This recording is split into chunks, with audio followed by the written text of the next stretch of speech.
When a government imposes strict rules that threaten a community's very survival, organized resistance inevitably follows.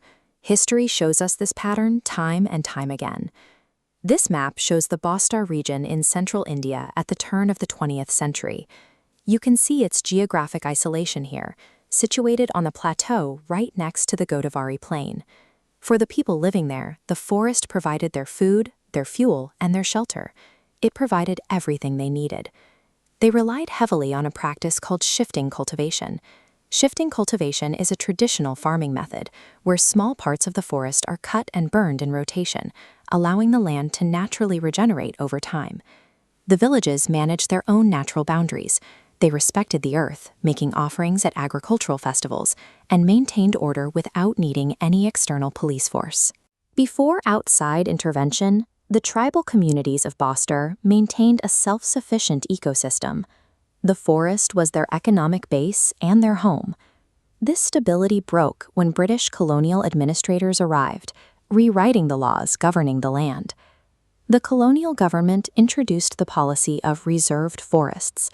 This meant the British planned to take over 2/3 of the entire forest area strictly for their own use, primarily to harvest timber for railways.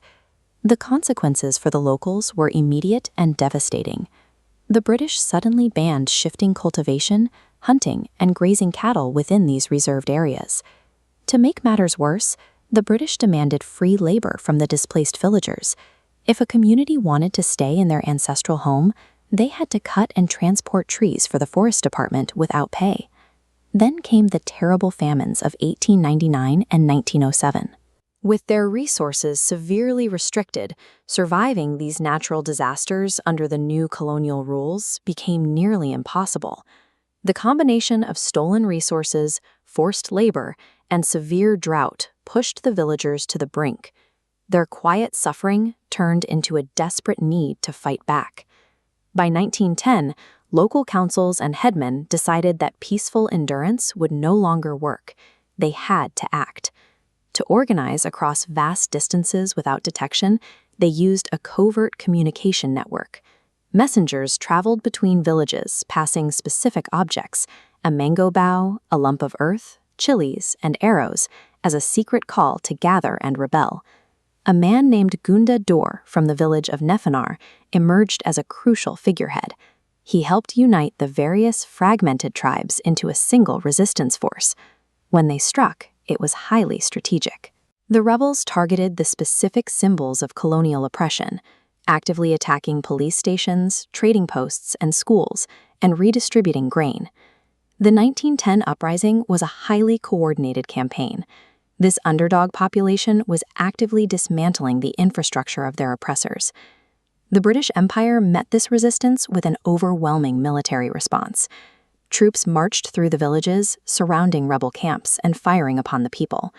For 3 months, the colonial army flogged and punished anyone suspected of taking part in the uprising.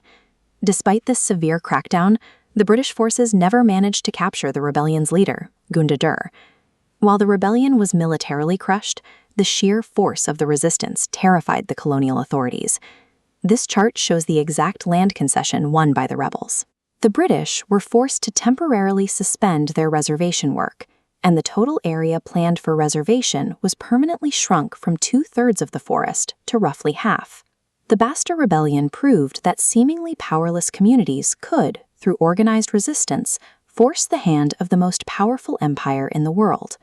It leaves us to consider, what pushes people to risk everything, and how can grassroots movements permanently alter the decisions of powerful leaders?